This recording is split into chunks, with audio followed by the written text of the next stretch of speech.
Hare Krishna, dear devotees, please accept my most humble obeisances. We continue our study of Sri Tattva-sandarbha. It's the book written by Srila Jiva Goswami, where he tries to help us to strengthen our faith in Krishna, in bhakti, in pure devotional service. He wants to help us in our spiritual life.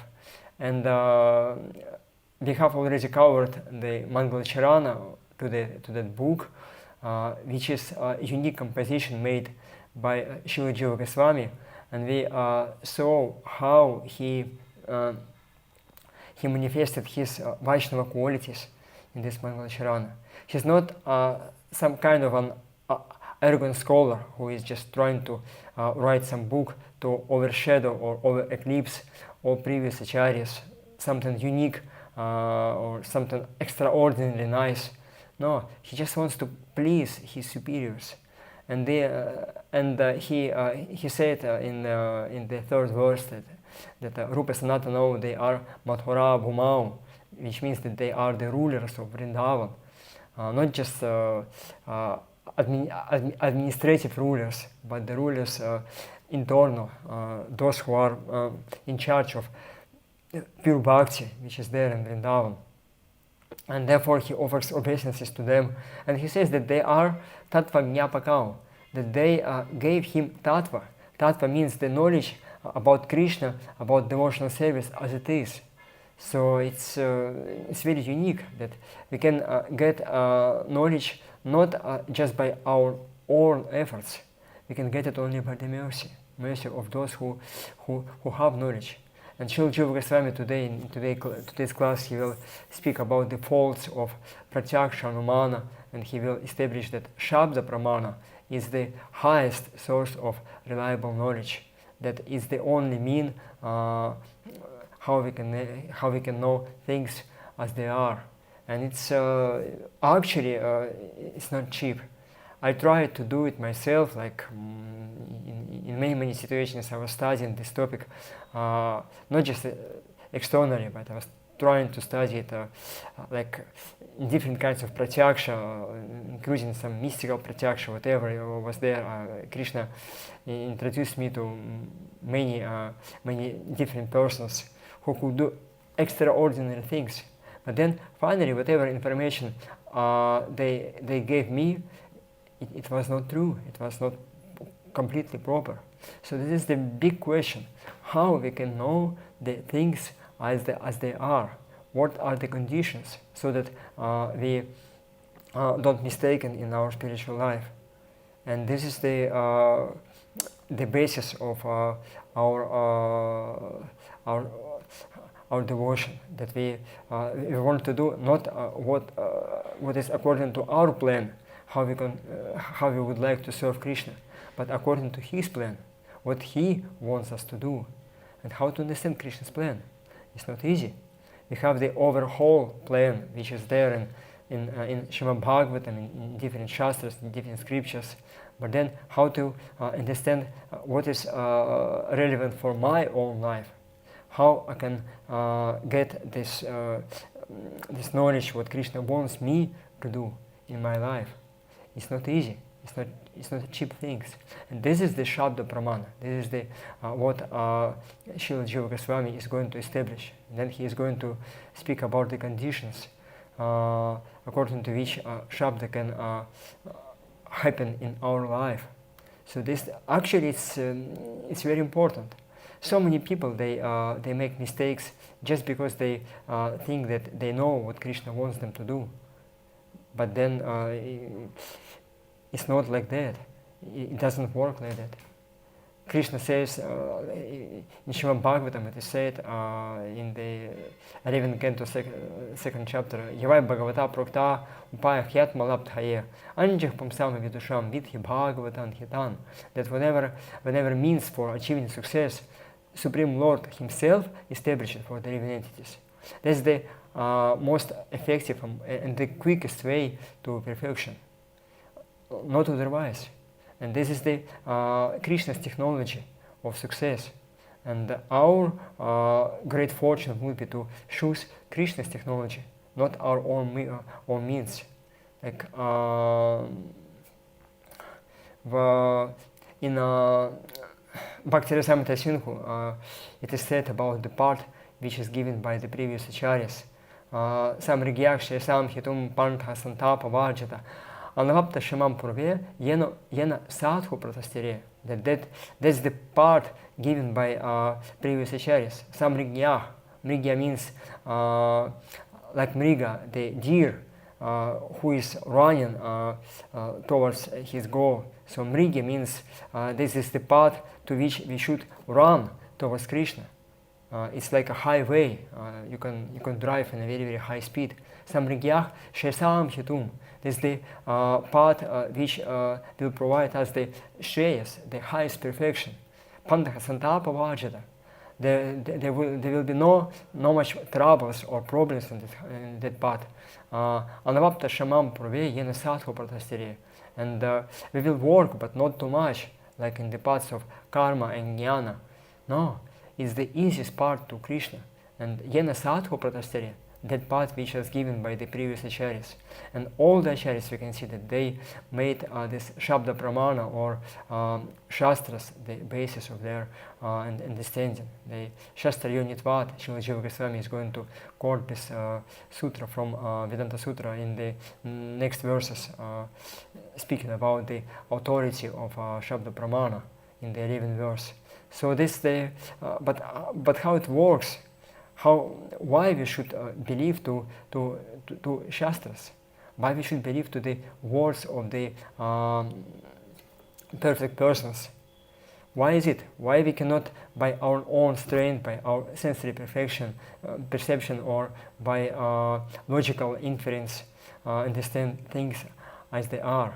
So Srila Jiva Goswami is going to speak about that, and he told that because I was following this Shabda Pramana, which means I was serving the perfect persons, Rupa and Sanatana Goswami. Rupa Goswami, his Diksha Guru, his spiritual master. Sri Sanatana Goswami, his Bhagavata Guru or his Param Guru. And then others Vaishnavas who used to live in Vrindavan, they were dependent from Rupa and Sanatana Goswami. And Srila Jiva Goswami, he was also serving them.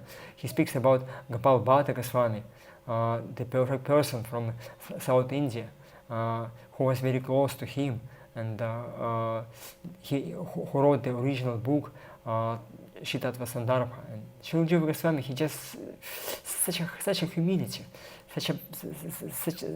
such a nice mood. And when I was reading this section of Tattva-sandarbha, I understood that is the hint for myself that I should do the same.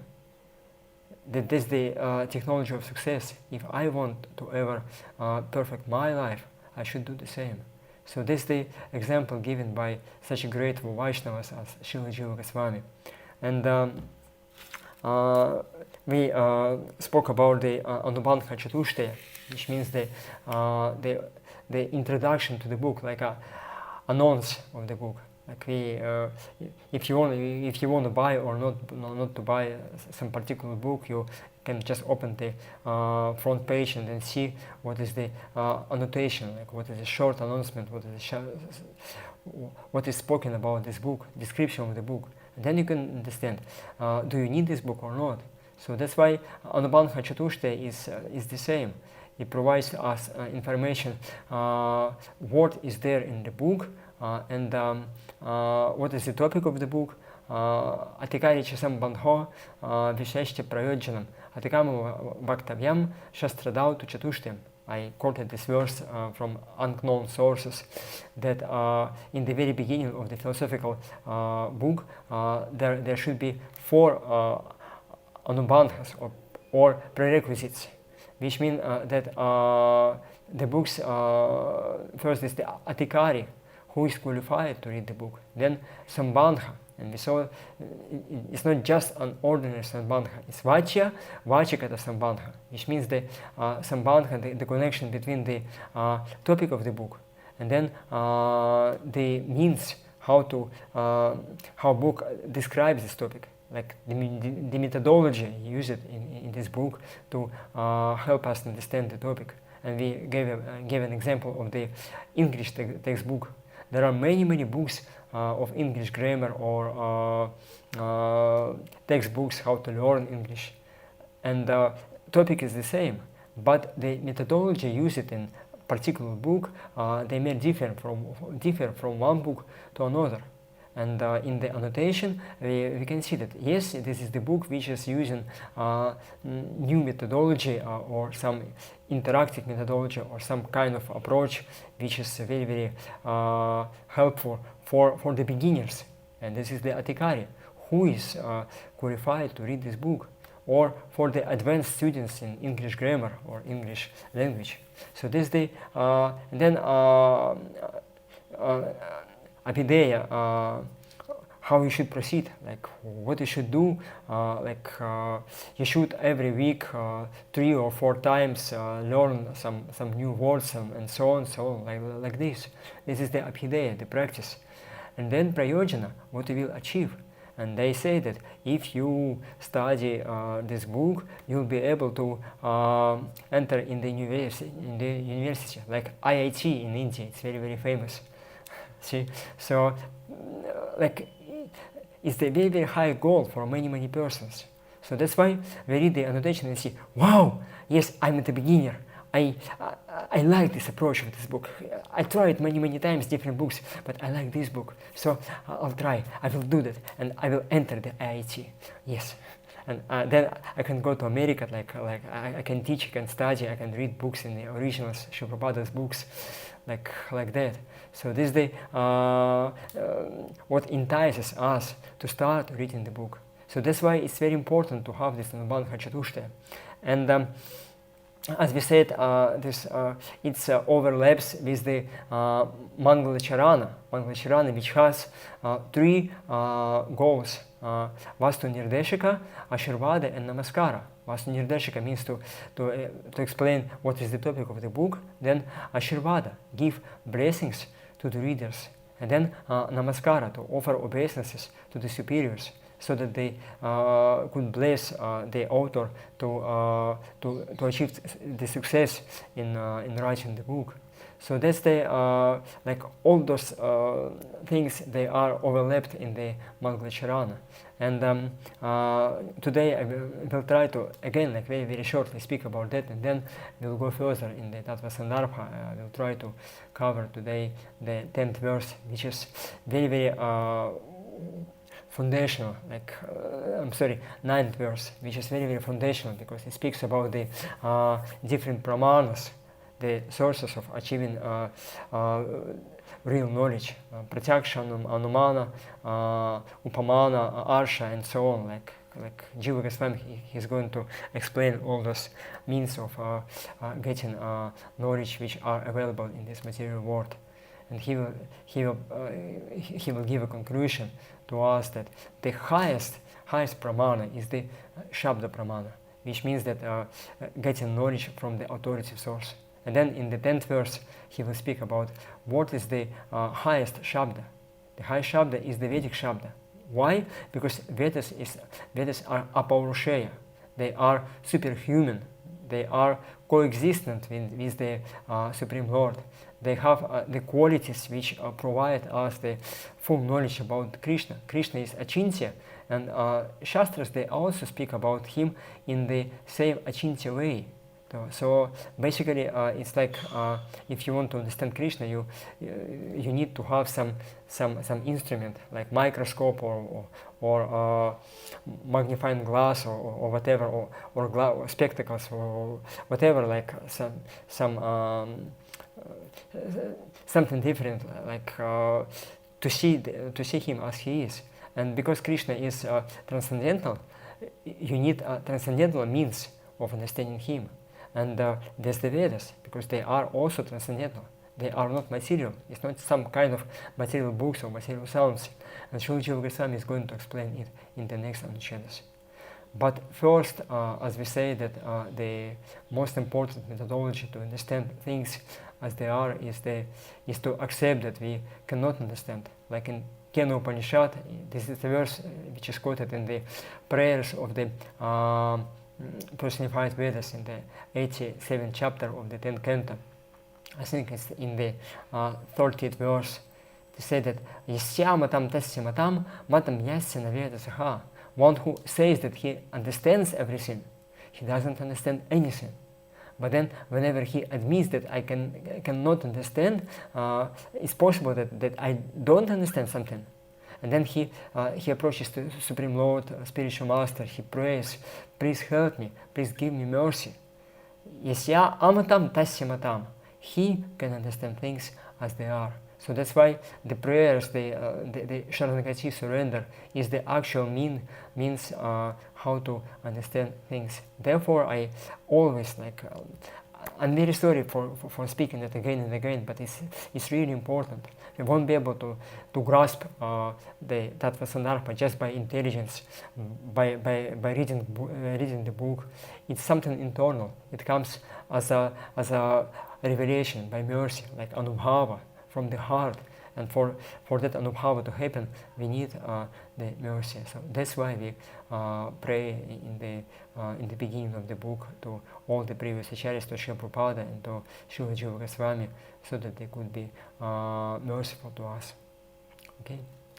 Om Gyanat Timirandhasya Gyananjana Shalakaya Chakshurum Militam Yena Tasmai Shri Gurave Namaha Shri Chaitanya Manobishtam Sthapitam Yena Bhutale Swayam Rupah Kada Mahyam Dadati Svapadantikam Vancha Kalpataropesha Kripa Sindhobhyahevacha Patitanam Pavanebhyo Vaishnavebhyo Namo Namaha Jaya Shri Krishna Chaitanya Prabhu Nityananda Shri Advaita Gadadhara Shivasadi Gaura Bhakta Vrinda Hare Krishna Krishna Krishna Hare Hare Hare Rama Rama Rama Hare Hare Mukam Karoti Vachavam Pangum Langate Girim Yat Kripatamam Bande Shigurum Dinataranam. So, as I said, we'll make short description how the topics of Mangalacharana and Anubandha Chatushta, they are present in all the verses of Mangalacharana, verses which have already covered. First verse, Krishna Varnam Tesha Krishnam, is Vastu Nirdesha, is explanation that Krishna is Bhagavan, Shri Krishna Chaitanya. Then the topic of the book, then Bhagavatam as the book which helps us understand the Bhagavan. Then Namaskara. Namaskara means that we offer obeisances to Sri Chaitanya Mahaprabhu. And Ashirvada. Ashirvada means that if you worship Lord Chaitanya Mahaprabhu, you become Sumet Hasaha, you become most intelligent, you will get the spiritual revelation. And also here we see that it's also Vachikata Sambandha. He speaks about the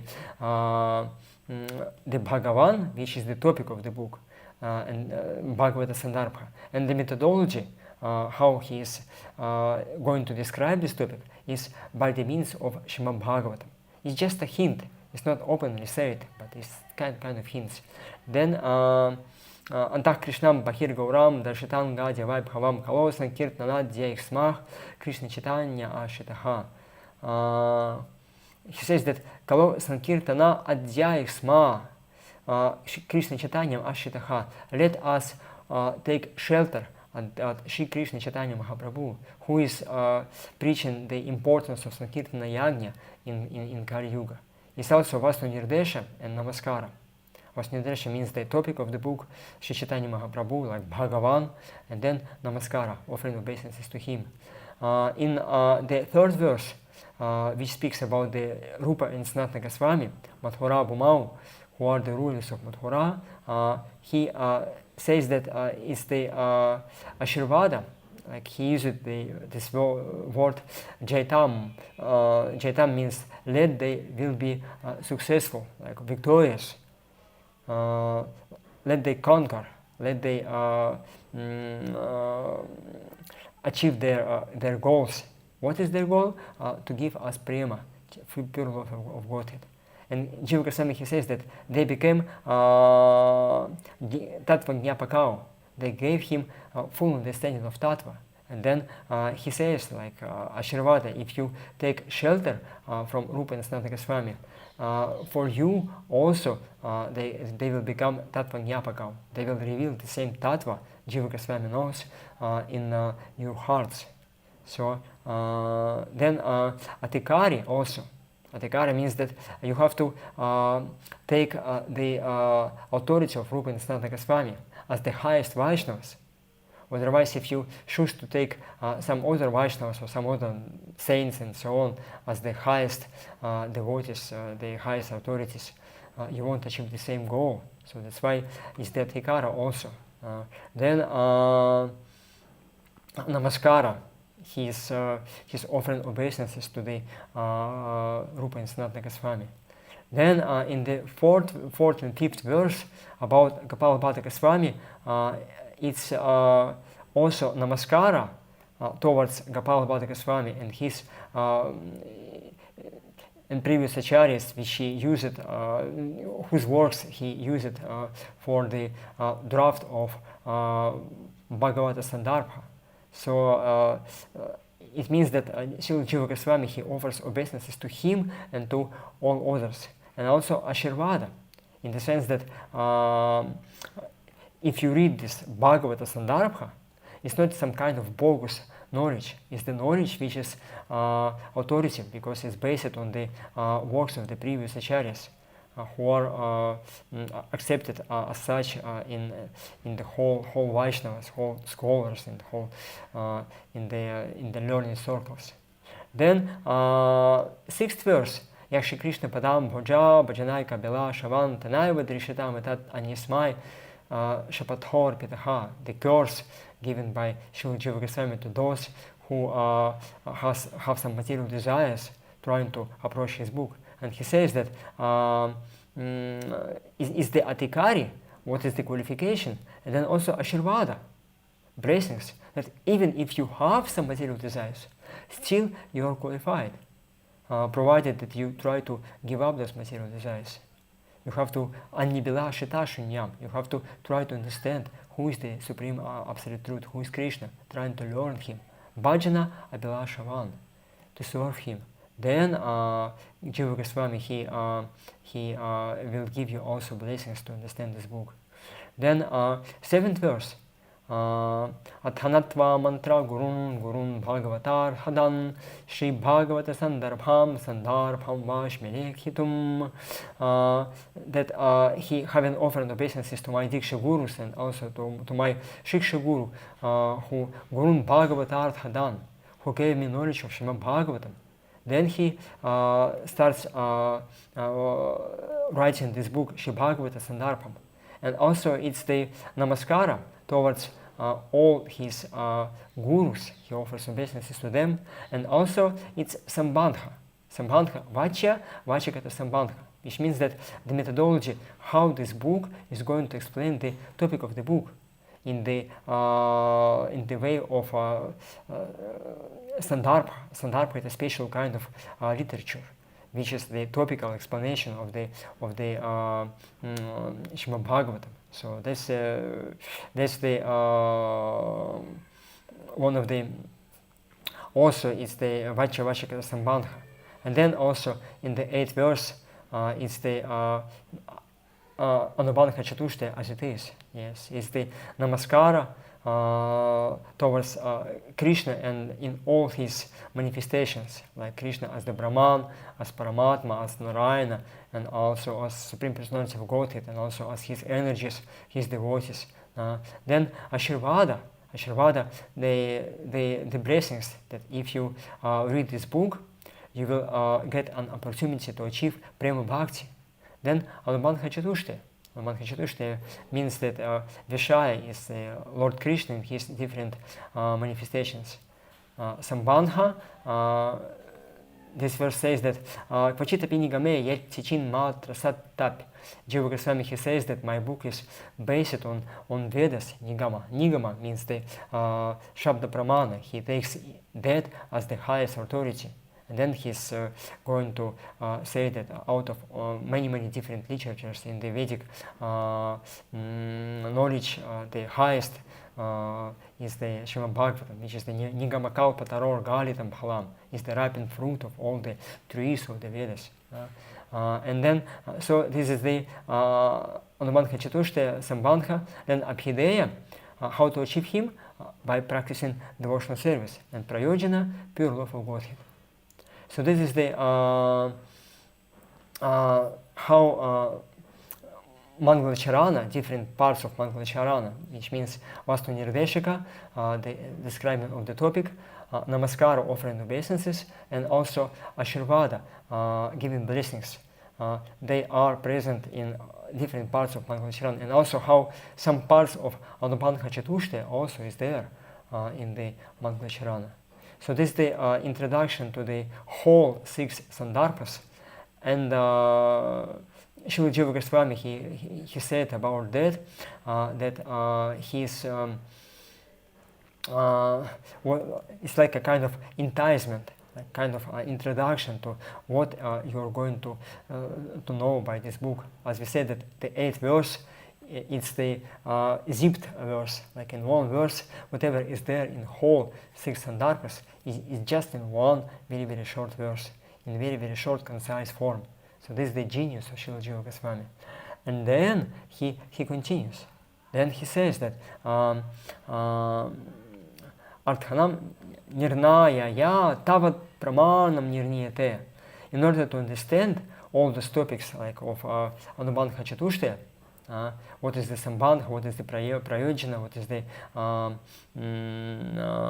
Abhideya, to understand this, first, Nirnane, Tavat Pramanam Nirniyate. First we have to see what are our pramanas, what are the sources of knowledge, how we can understand it properly. And then he says, in the 9th verse, like we in the previous lecture, we read only part of this verse, which was relevant to the Mangalacharana. And now, starting from this verse, Jiva Goswami is going to give explanation of different pramanas, and it will be up to the 27th verse. And then, starting from 28th verse, on the shade of Tattva-sandarbha, he is going to speak about the prameyas. Prameya means actually it is going to be Vachya Vachikata Sambandha, how we can understand how Srimad Bhagavatam explains, like, what is the topic of Srimad Bhagavatam. Is it Brahman, Paramatma, or Bhagavan? And how Srimad Bhagavatam is explaining this topic, in which way, what is the methodology of Srimad Bhagavatam. So this is the Jiva Goswami, he's going to describe it until the end of Shri Tattva-sandarbha. That's the whole plan, like the structure of Shri Tattva-sandarbha. And this is the very huge part of Tattva-sandarbha, which is called Pramana Khanda, or the division dealing with pramanas. And then he says, Tatta pramanam nirniyate, tatra purushasya brahmadi dosha chatushtaya dushtatvat sutaram alaukika chintya svabhava vastu sparsha yogyatvacha tat pratyaksha din api sadoshani. He says that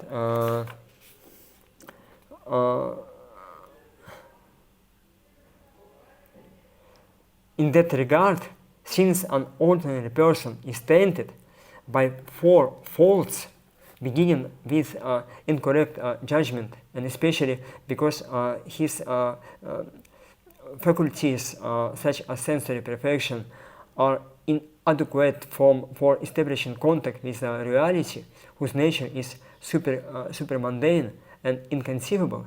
Those faculties are faulty. So, Bhaktivinoda Prabhu, in his commentary, he speaks about what are the pramanas. Pramana, as defined in the epistemology of the Nyaya Darshana, means pramakarana, an instrumental cause of valid knowledge.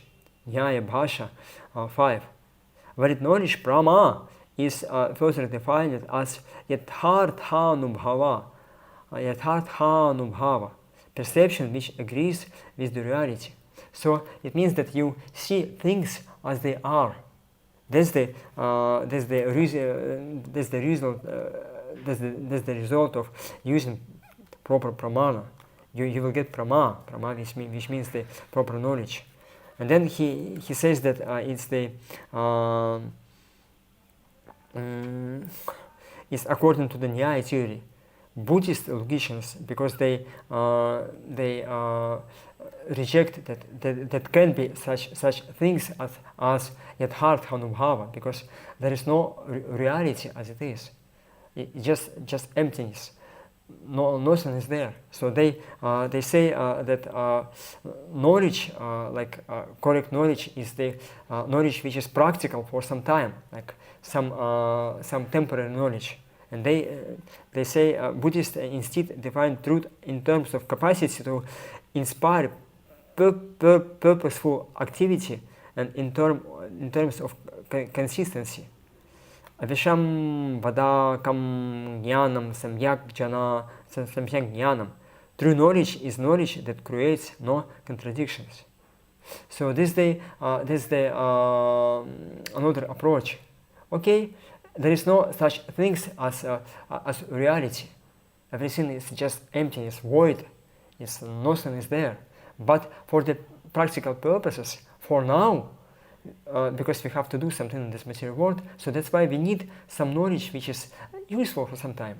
And that's the prama, that's the valid knowledge according to the Buddhist theory. So we can see that according to the philosophical systems or beliefs, or just the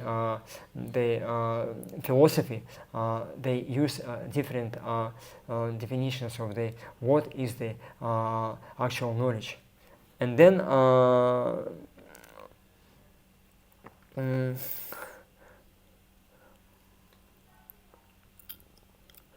Jiva Goswami in Tattva-sandarbha, then he speaks about word in Sarvajna. I'm sorry, Sarvajna, as we said, is the author's commentary on the main text. Like this verse is very short. Jiva Goswami, he just said that we need some correct knowledge, and then he says Tatra Purushasya Brahmati dosha chatushtaya dushtatvat, because ordinary person has 4 faults, and we are going to speak about this 4 faults. Sutaram alaukika chintya svabhava vastu sparshaya yogitva cha tat pratyaksha din api sadoshani. He says that because we want to understand not just some material reality, but which is alaukika. Alaukika means that it's superhuman, it's inconceivable reality. And by our material senses, which are faulty, they are restricted, we won't be able to understand it. And in Sarva-samvadini, Srila Jiva Goswami, he speaks about everything. It's a big anusheda, it's a big explanation, how he tries to establish that pratyaksha is not working, then anumana is not working, yes, and then other pramanas are also not working, but shabda is working. Shabda is the only correct understanding of the absolute truth. And before starting to describe that, I just wanted to ask, are there any questions? Because we have covered the Mangala-charana, it's like a big division of Tattva-sandarbha. Maybe I can answer your questions and then we can go further. Is it clear, dear devotees? Was it understandable? Yes? Okay. So then Jiva Goswami speaks in the Shri Tattva-sandarbha in Sarvajna to Tattva-sandarbha about pratyaksha. He says, in the verse beginning Tatra Purushasya, like what is the verse is the 9 Anucheda. This verse states that although 10 means of acquiring valid knowledge are known, sense perfection, logic, verbal testimony, he lists them, that pratyaksha, anumana, shabda, arsho, pamana, arthapat, abhava, sambhava, aitihya, cheshta, akyani, dasha, pramana, viditani. That we know that all these 10 pramanas, the sources of knowledge. He says that although they are known, sensory perfection, logic, verbal testimony, the opinion of sages, analogy, hypothetical inference, absence, inclusion, tradition, and gesture, the fundamental means of knowing is but one, namely verbal testimony. He says that it's the only working means of understanding correct knowledge. Why? And then he says, this one means consists of statements free from the flaws of inattention, false perception, the tendency to deceive, and inadequate power of the senses. These are 4 faults of the conditional living entities. Is Brahma, Pramada, Karanapatava, and Vipralipsa. And sometimes they are explained in different way, but the most logical way, which I understood for myself, is that first one is the Karanapatava. Karana means the senses, the Gyanendriya, which means that knowledge acquiring senses. And Karanapatava, they are restricted.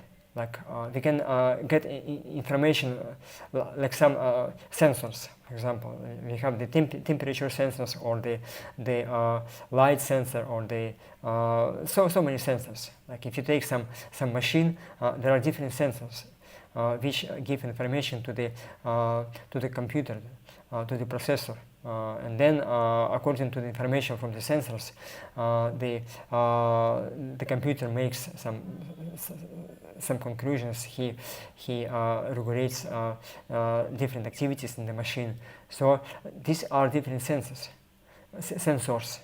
And for us, for the living entity, they are knowledge acquiring sensors. And Karanapatava, like you have some like you can see only some part of the waves. Like you have radio waves, you won't be able to see or perceive because your senses are restricted. But this is the very important information, which means influence into your decision. But your senses are restricted. So that's why Karanapatava means that our senses are restricted. You get not the full information as it is. And then the second one, Karanapatava, this is the first fault. And the second one is Pramada. Pramada means that although you are able to receive some information from the senses, but still you are not doing that. Why? Because first we receive it by the senses, and then it comes to our mind, and mind should receive the information and send it further to the intelligence, to the soul. But if our mind is sleeping, or if our mind is distracted, you won't be able to receive this information. Like you might be sitting in the class, and then the speaker, you have ears, you can potentially hear whatever is being spoken. But then if you go distracted, although speaker is giving some very, very important information, but you are inattentive, you are not hearing him. And that's why this information doesn't go to your heart. And because of that, you don't get important information. And then the third one is Brahma. Brahma means that taking one things to another, like you mistaken one things to another. You make a wrong conclusion, wrong decision, based on the information which came to your senses. And some information you received, some information you didn't receive because of the pramada. And you receive only very limited information because your senses are not perfect. So that's why not perfect senses, then part of the information is also missing because you got distracted. And then based on this information, Brahma, you understand things not as they are. And then vipralipsa, when you take wrong decisions, then you can try to give knowledge to other living entities. And this is already corrupted knowledge, not proper knowledge, because you have received it not in a proper way. Why? Because you have four faults. Brahma, Karnapatava, Pramada, Brahma, and Vipralipsa. So that's why this person is not perfect. And Jiva Goswami, he says then about, so he speaks about these four faults of the living entity, and then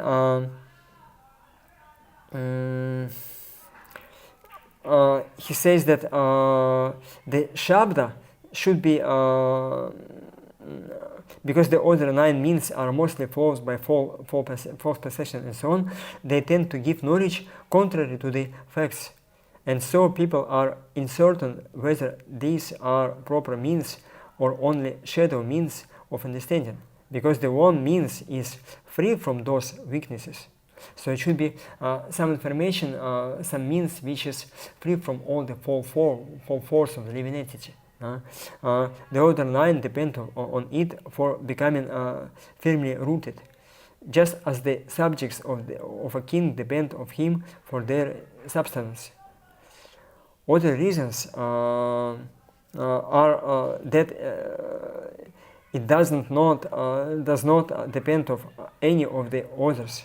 From Pratyaksha, Namana, and so on, Shabda is independent. That although the others may assist it as far as they are able, this is one independent means of knowing.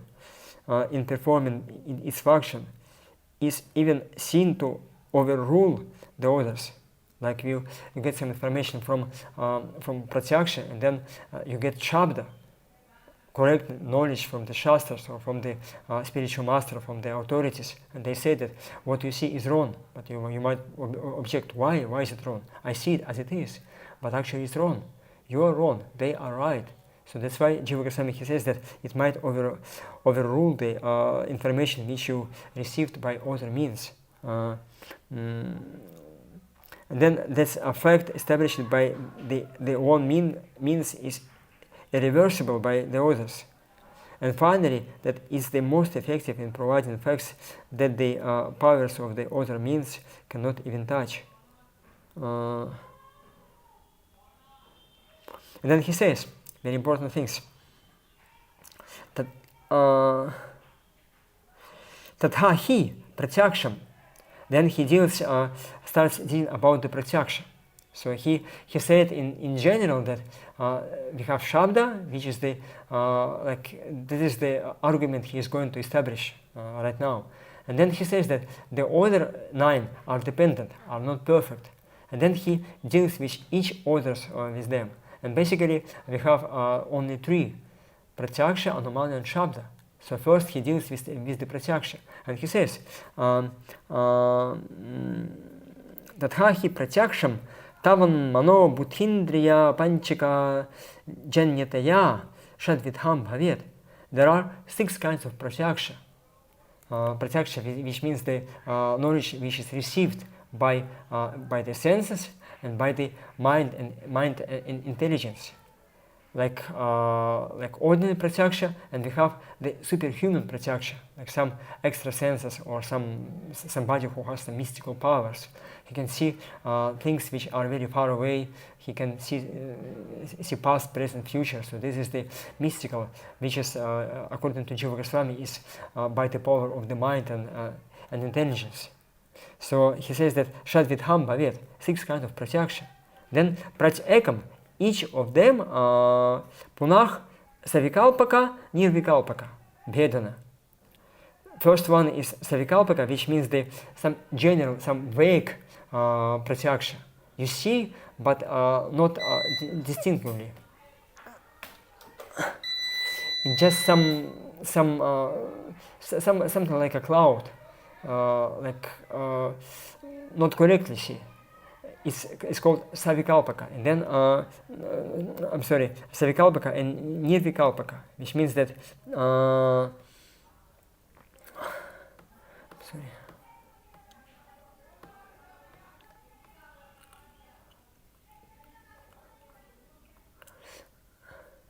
one sees an object but doesn't identify it. Yes. He sees something, but he cannot understand what is there. Some vague perception. And then when you really see it as it is. And then he says, and also tateva cha punar vaidusham avaidusham cha iti vividham. And also we have the vaidusha pratyaksha of those who are wise, like real pratyaksha, and avaidusham, the ordinary pratyaksha of those who are ignorant. And then he speaks about the very, very important things. Is the Sarvajna. Tatra vaidushe na vipratipatihi brahmadinri dosha rahityat. That in the perception of the wise, there are no doshas, there are no faults, because they are free from four faults of the living entities. They are completely transcendental. They are spiritual. So that's why whatever they receive is proper knowledge. And then he says, Shabdasya tam murtva cha. Why? And also Shabda. Shabda means the knowledge which is received by from the higher sources, from the Vedas. And Vedas, they are also received in the meditation. Like we see that Tani Brahma Hridaya Adikavaye, Supreme Lord, he gave the Vedic knowledge in the heart of Lord Brahma. Why? Because he was the perfect person. He received this revelation in the heart. And then Srila Jiva Goswami, he's going to quote another verse later on in the Sandarbhas, like also in the Sarvajna. Yugante antarhitan vedam sitihasam maharshanaha lephere tapasa purvam anugnatah svayam bhuva. He speaks about the conditions of this Vaidusha Pratyaksha. Yugante antarhitan vedam sitihasam. At the end of the Yugas, Vedas and Itihasas, Vedas, Puranas, Itihasas, different parts of the Vedic knowledge were hidden or lost. And then Lord Brahma, Lephere tapasa purvam anugyata swayambhuva, which means the Lord Brahma, he gave an order to the perfect sages to perform austerities, and in the meditation received this Vedic knowledge. And we see how Narada Muni, he gives an order to Srila Vyasadeva also in the first canto, 5th chapter of Shrimad Bhagavatam. He says, Samadhina anusmara tattva-sandarbha ahom ahabhagam bhavan amokha drik. He says that you are qualified, your vision is perfect, your austerities are, your vratas are perfect, your fame is perfect. So that's why you can, in meditation, think about the Supreme Personality of Godhead. And he says, Samadhina anusmara tattva-sandarbha. Enter into Samadhi and see his pastimes, and then describe them for the benefit of all living entities. So that was the order given by Srila Narada Muni, spiritual master, to Srila Vyasadeva. And on the strength of this order, Srila Vyasadeva, we see next in the Srimad Bhagavatam, Bhakti Yogina Manasi Samyak Pranihiteya Mare Apasham Purusham Purnam Mayam Chatata Pashayam. He entered into Samadhi of Bhakti Yoga, and Srila Jiva Goswami is going to explain that it was not just kind of ordinary Bhakti Yoga, it was on the level of Prema Bhakti Yoga, highest level of Bhakti. And then, in this case, Srila Vyasadeva, he was able to receive Srimad Bhagavatam, which is the most confidential part of the Vedic literatures. So Jiva Goswami, he says that those, in the case of Vaidusha Pratyaksha, Vidusha comes from the verbs vid, to know. Vidusha, Vidvan is the same word. So Vidusha means of those who are learned, actually perfect persons. And when perfect persons, they receive Vedas. So actually, our ability to come in contact with the Vedas depends of the existence of such sages. And Gopranhan Prabhu, he used to say that there are two kinds of rishis, Veda Rishi and Shruta Rishi. Veda Rishi means the rishis who are manifesting Vedas, through whom Vedas come into existence. Like whenever you chant some Vedic mantra, for example, Brahma Gayatri mantra, the rishi of this mantra is Vishwamitra Muni. You have to offer obeisances because it came in this material world by the mercy of Vishwamitra Muni. He is the sage of this mantra. First, it is manifested through him. And so, in this way, every single part of the Vedic literatures, they have this rishi, this sage, through whom it came into existence in this material world. Teni Brahma Hridaya Adikavaya. Lord Brahma, he was the Adikavi, the original sage. And then some part of the Vedic knowledge had manifested through him. But whenever some knowledge was missing, he used to give order to the different sages, and they used to manifest this knowledge. And this is not just a kind of concoction or some speculations. Like if I just write some book and then say that this is the my revelation, this is the Vedas, this is the highest absolute truth. Like for example, you might have some information in your hard drive, but it's restricted. One terabyte, 2 terabytes, maximum maybe 4 terabytes, depends on your capacity of the computer. But then it's very limited information. But if you want to get something more, you can go in the internet, and in the internet you can find this missing information. You can download it, and then you can put it in your hard drive. So that's the Vedas, they are eternal. In the Srimad Bhagavatam it is said, Shabda Brahma Sudur Bhathah Pranendriya Mano Mayah. Sorry, just I cannot find this verse. Shabda Brahma Sudur Bhatham is in the 11th canto of Srimad Bhagavatam. That Shabda Brahma is Sudur Bhathah. It's very difficult to understand. Pranendriya Mano Mayam. It manifests on the different levels. Anantaparam Gambhiram Durvigahyam Samudravad. Anantaparam is unlimited. Anantaparam Gambhiram is like an ocean which is very, very vast, very big, and also Gambhira. Gambhira means it's very deep. And Durvigahyam Samudravad. And it's very, very difficult to understand Vedas. So, because Krishna is unlimited, Vedas, which are one of his manifestations in this material world, is also unlimited. In the 6th canto of Srimad Bhagavatam, first chapter, when Vishnudutas asked Yamadutas why you are going to punish this person, Jamila, they said that because he committed so many sins, and that's why he has to be punished. And Vishnudutas asked, on which basis you decide what is sin and what is piety. And they said, Veda pranihito dharmo adharma stat viparyayam Veda narayana sakshat svamhur iti shushuma. That Veda pranihito dharmo, in Vedas we get the dharma, what should be done and what should not be done. Adharma stat vipariyat. And if you contradict what is written in the Vedas, if you do something others, is going to be adharma. And Veda Narayana Sakshat. Vedas is not different from the Narayana himself. Swamhur it's Shushuma. It's Swamhu, it's self-manifested. It's not part of this material world. And then in another place of Srimad Bhagavatam, also in the 6th canto, in the prayers of Daksha, it is said that Shabda Brahma Param Brahma Mamopheya Shashvatitanu.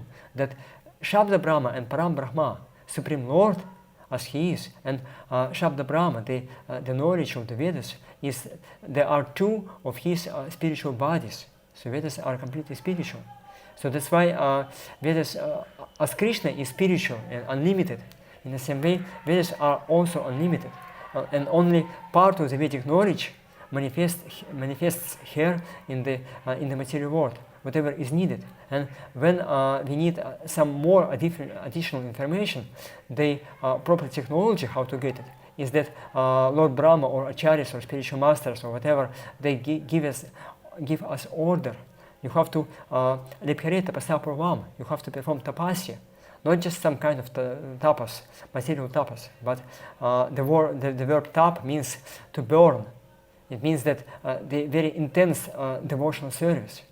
Only by devotion one can get the revelation of the spiritual knowledge. So in this way, the Vedic sages they used to manifest different parts of the Vedas. And therefore Jiva Goswami says here, Tatra Vaidushya na vipratipati hi brahmadi nridosha rahityat. Because those perfect persons, they are on the transcendental level. And they are free from the faults of the conditioned living entities. And also, Shabdasya tanmutvacha.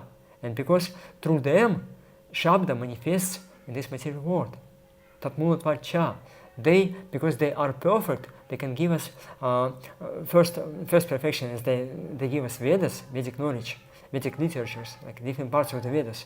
And then whatever they say is also perfect knowledge. Shabdasya tatmutvacha is the root of real Shabda, real knowledge. But then he says, Kindva avidusha eva samshayaha. But regarding the perception of avaidusha, which means that those who are not perfect, eva samshayaha, big doubt is there. Tadiyam jnanam hi vyapicharati yatha maya mundako valokane devadatasya eva mundam idam vyalokyate iti adau. And then he says, about the perfection of the foolish, however, doubt occurs, and the understanding of such unwise people can deviate from the facts. For example, when such a fool sees an imitation head, some mirage in the desert, for example, he might think, I see Devadatta's head, but it's not like that. And then he sees, like first he explains that there are two kinds of pratyaksha, Vaidusha and Avaidusha pratyaksha. And then he's going to see in the just 1 second, I want to find it.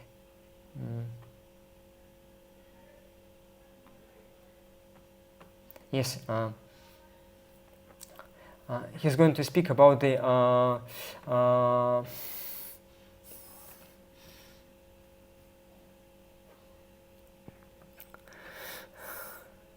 Krishna.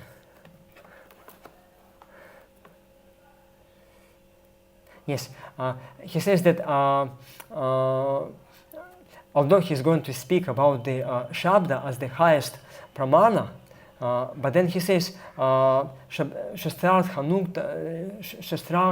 yukta anubhavo pramanam tuttamam matam, that the higher, even higher than the Shastras pramana is the perfect perception which is according to the knowledge given by the Shastras. Shastra artha yukta anubhava.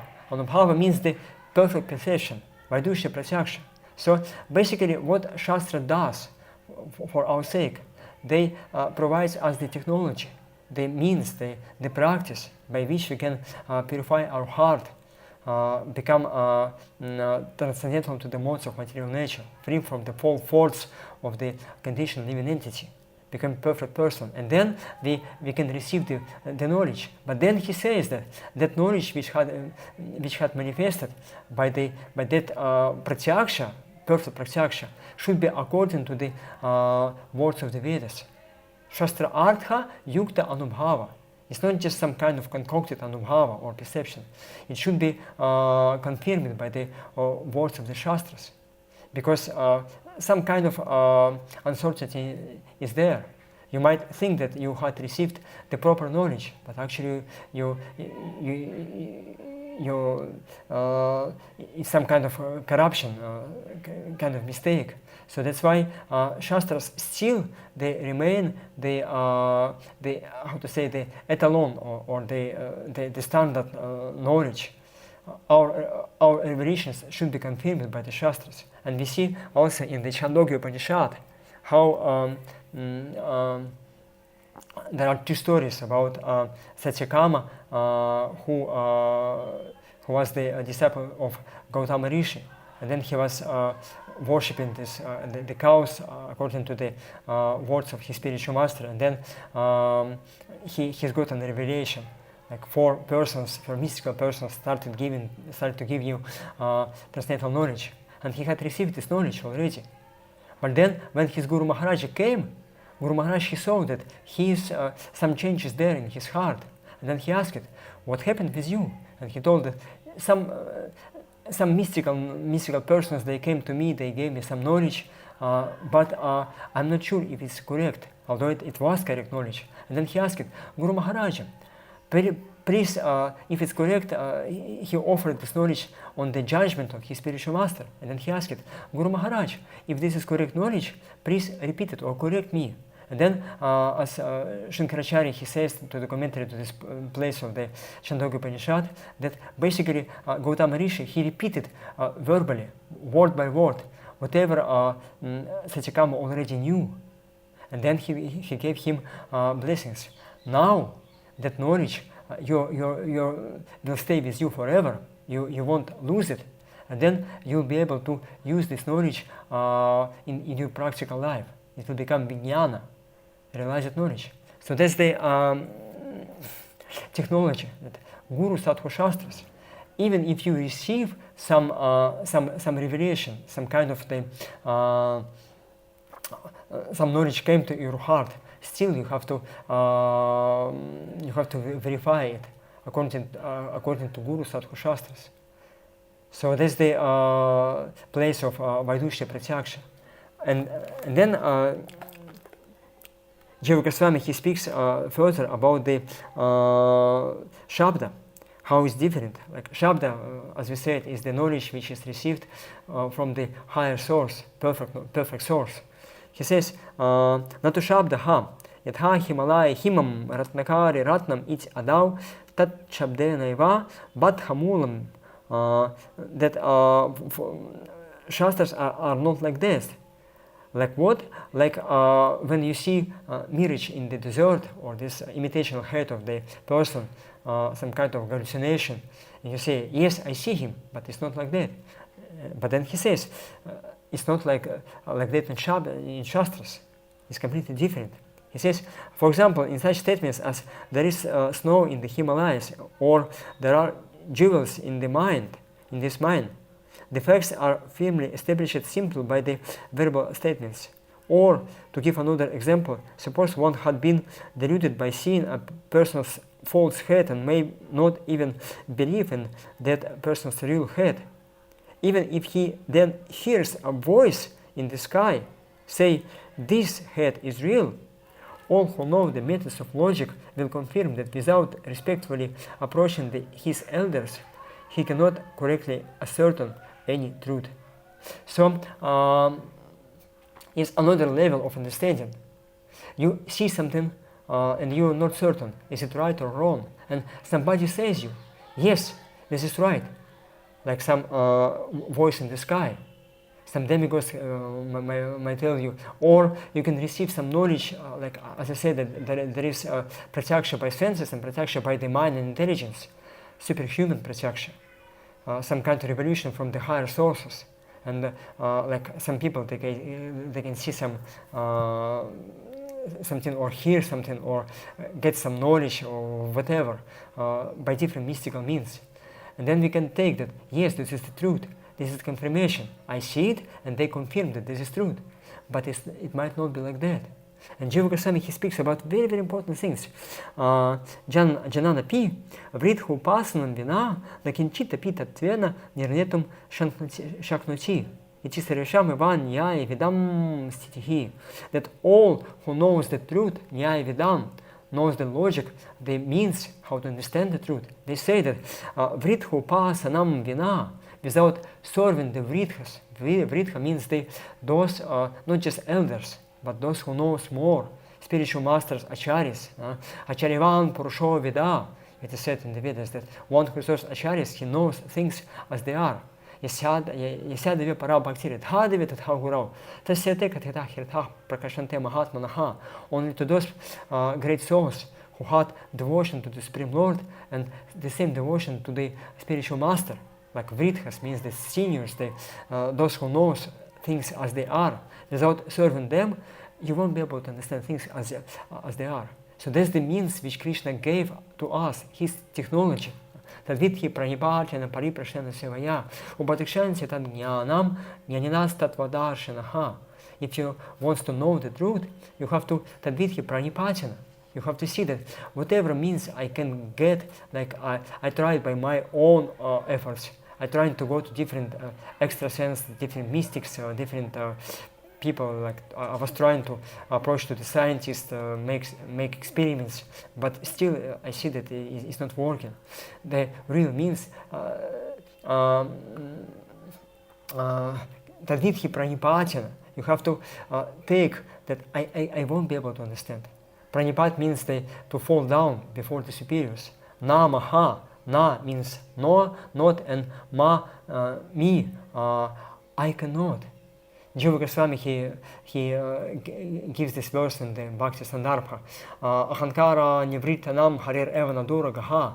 Ahankara yudanam hi madhya parvatarasheha. That ahankara nivritanam, if you're free from ahankara, from the conviction that you can understand things by your own efforts, harir eva nadurgaha, if you are free from that, if your heart surrendered completely himself to Krishna, harir eva nadurgah, Krishna is very near to you. You can see him as he is, face by face. You can interact with him. But ahankara yutanam hi madhya parvatarasheha. But if you have ahankara, false ego, then you and Krishna are separated by the highest mountains. You won't be able to see him as he is. So that's why tadvidhi pranipātyana. First one, we have to see that I cannot understand. I have to approach the perfect person, spiritual master. And there are qualities for such a spiritual master. Tadvidhi pranipātyana pariprashana sevaya. Ask questions and serve him. Then upadikshanti tad jnanam jnaninas tattva-sandarbha. Because they are tattvadarshi, they see the truth as it is. They can give you the knowledge. Upadikshanti, by diksha, by the process of spiritual transformation of your heart. They can purify you, they can give you the technology how to understand Krishna. Basically, this is the part of bhakti yoga. Krishna says that bhakti ma abhijanati yamanashasmi tattvataha. Only by bhakti one can understand me as I am, perfectly, in full, no other ways. And Guru, he must be able to give us this bhakti yoga. So that's why Srila Jiva Goswami, he says that there are many different means how to get this knowledge. By your own efforts, you pratyaksha, anumana, like pratyaksha, you see something and you're convinced that this is the truth, but it might be not the truth. And then somebody else confirms, yes, it's truth, but those are imperfect persons. Then some mystics can give you some information about what you see, that can confirm you that yes, this is truth, but it's also imperfect. But only when you serve the perfect persons, when you receive information from them, which is the Shabda Pramana, only then you can understand things as they are. You see, very important things Jiva Goswami, he speaks here in this Anusheda. And then he says, Shabdasya tu nairapeksham yatha dashamastvam asti iti adau. Verbal testimony is different. It does not depend on the other means. Take, for example, the statements, you are the tent. And this is the story. Gopinath Prabhu, he explains this story. In one often told story, a teacher asked his student, how many people do you see here?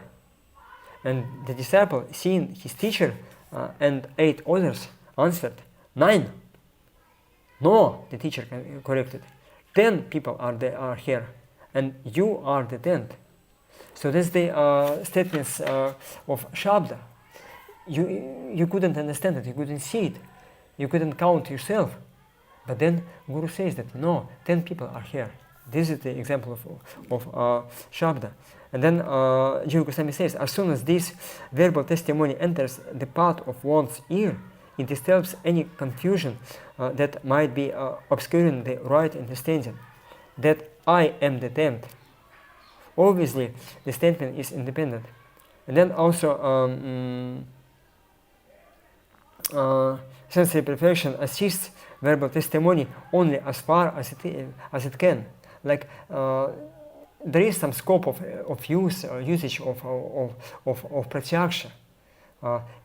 We cannot negate it completely. Like we shouldn't say that whatever I see right now is not the truth. Not. Pratyaksha is also valid. You see the mobile phone, you see this bottle. It's not that you have to ask every time, is it a mobile phone, or try to find the reference in the Shastras what I see right now. No, Pratyaksha, it can be used. It has some scope of usage in our practical life. But sometimes Pratyaksha gives us not the full picture of the things as they are. So therefore, Jiva Goswami, he says that sensory perfection, Pratyaksha, assists verbal testimony only as far as it can. For example, in statements such as fire counteracts ice. Yes, it's true that when you have ice, and if you ignite fire, it will melt the ice. So this is practical knowledge, and we shouldn't reject it. No, trying to find something mystical, some higher sense. No, it's just fire which is counteracted the ice, melting it.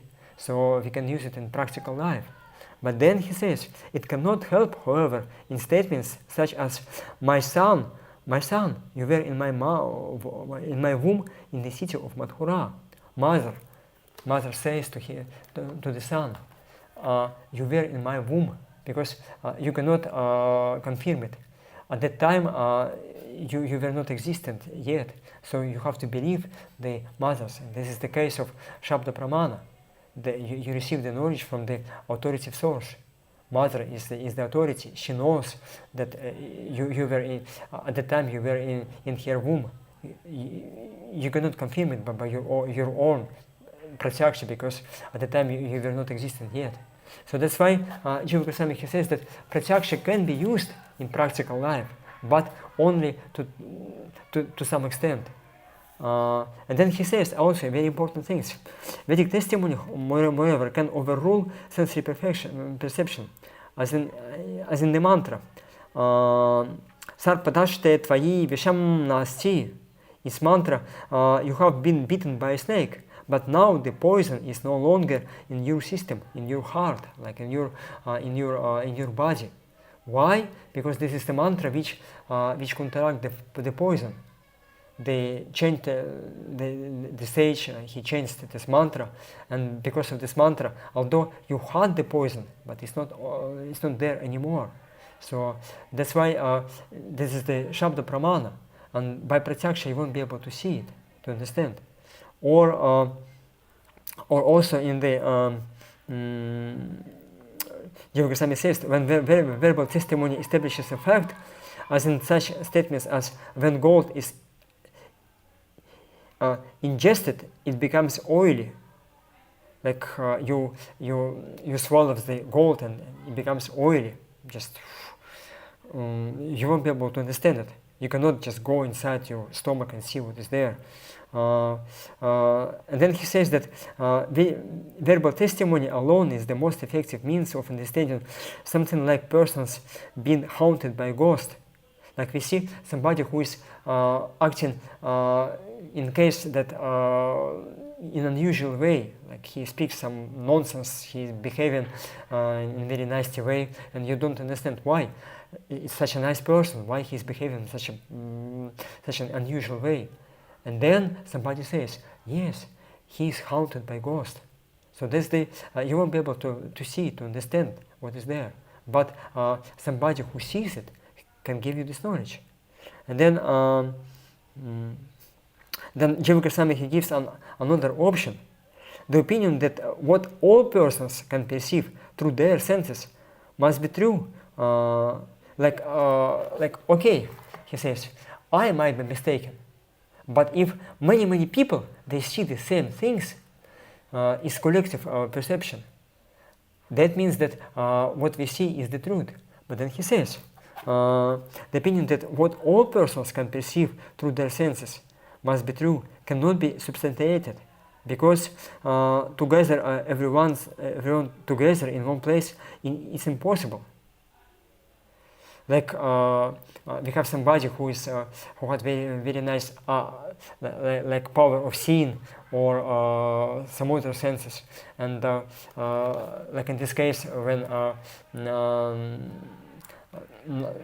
group of blind men they tried to see the elephant, and they touched different parts of the elephant, and they saw that okay, this is his tail, this is his legs, this is his stomach, like his belly, then his trunk, and so on. So and then every one of them he could see some part of the elephant, and then if you combine together whatever they saw, you can get a full picture of the things. But then Jiva Goswami, he says that it's impossible to gather together all people whose part of the knowledge is needed to get a full picture. It's impossible to get. And then he says also, and the opinion that what many persons can perceive should be true cannot be accepted. Like if many persons see the same things, because we see that in some communities and in some authoritative text written by human authors, certain matters are wrongly understood. It can be like a common hallucination, kind of they see in the same way, but all of them are mistaken. And then they say, okay, all of us see it in such a way, so that should be the truth. But all they are mistaken. We need somebody who really sees things as they are. So that's why, and they might even write some scriptures, some books about what they see. Like now, scientists, they have written so many books, but it's not the perfect knowledge. It's some partial knowledge. They study the phenomena of this material world, and it might be truth, but it's not the highest truth. It's partial truth. So that's why if you believe it completely that this is the highest truth, you will be mistaken. And many people can believe it. Many people they take this opinion as the highest, but all of them are mistaken. So it just common pratyaksha also doesn't work. And then Jiva Goswami, he says, now we consider. So basically, these are the problems of pratyaksha, the sensory perception. That you have this faults. You see,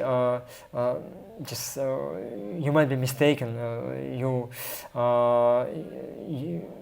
can cheat others, like in the case that, as we said, in the case of this imitation head, that somebody says to you that yes, this is truth, it's real head, but because they themselves they don't see things as they are, they will give you this knowledge and they will delude you, they will cheat you. Vipralipsa means that the tendency of cheating others. So these are, according to Srila Jiva Goswami, problems with pratyaksha. Maybe I can stop for some time for the questions, and then we'll see if is it clear, dear devotees? Is it understood?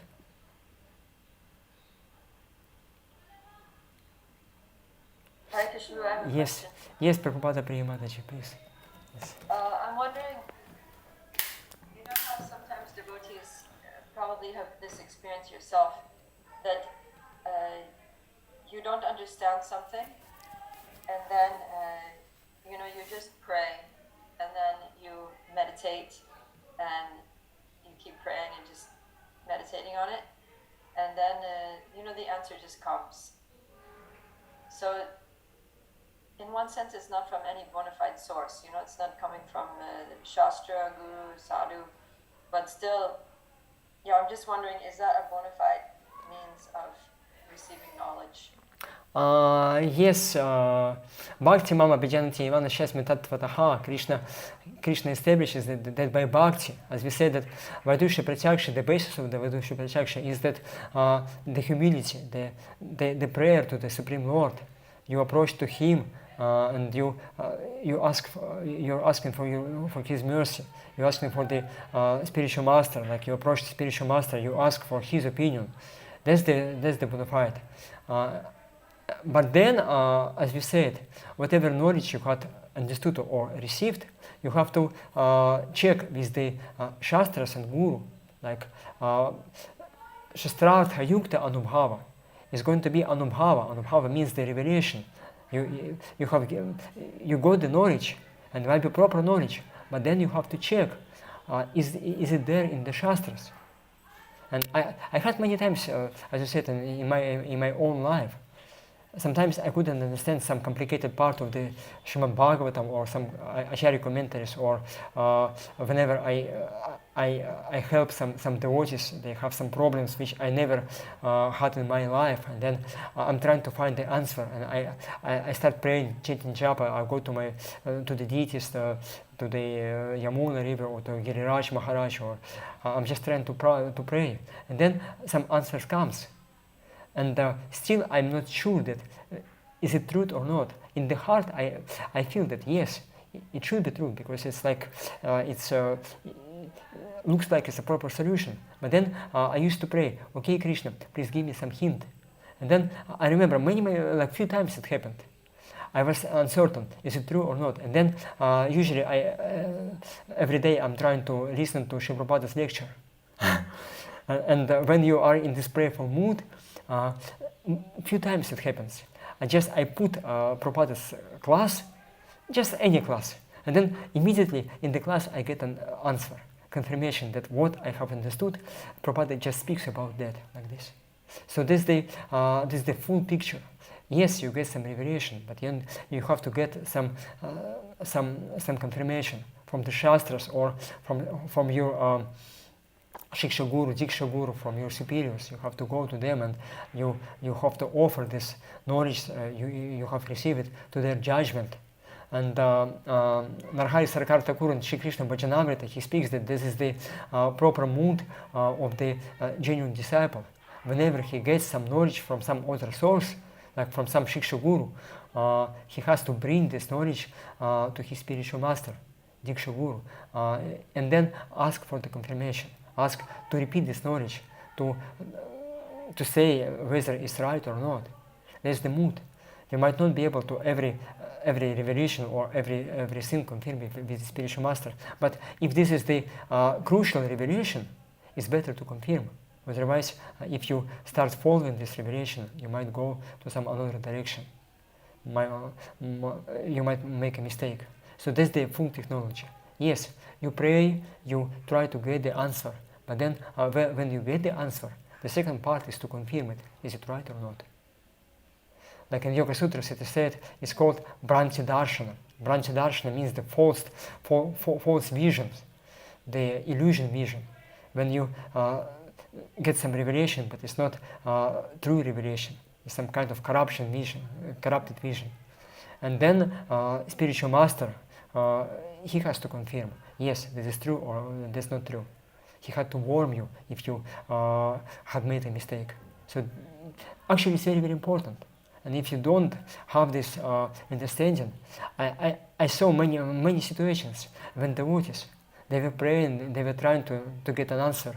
And then they got answers, but answers were not right completely. And they started following this. And many communities, many yatras, many devotees suffered because of this wrong conclusion. Why?